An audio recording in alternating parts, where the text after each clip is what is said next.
One of the things that we did want to mention briefly is if employees do not enroll in group health coverage, then they are going to be charged a penalty when they pay taxes. Now, this is going to be very complicated because, first of all, the penalty initially is less than $100.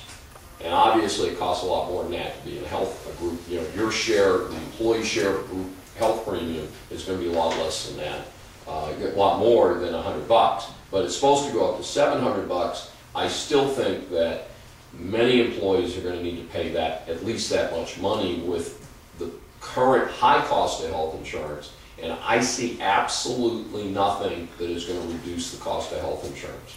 Again, you see they're eliminating pre-existing condition exclusions, limiting the amount of employee out of pocket.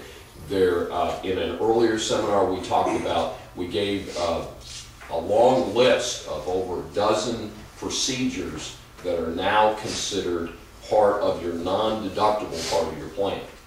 So there's all sorts of routine health care that no longer can have any deductible, even if you're in a high deductible plan.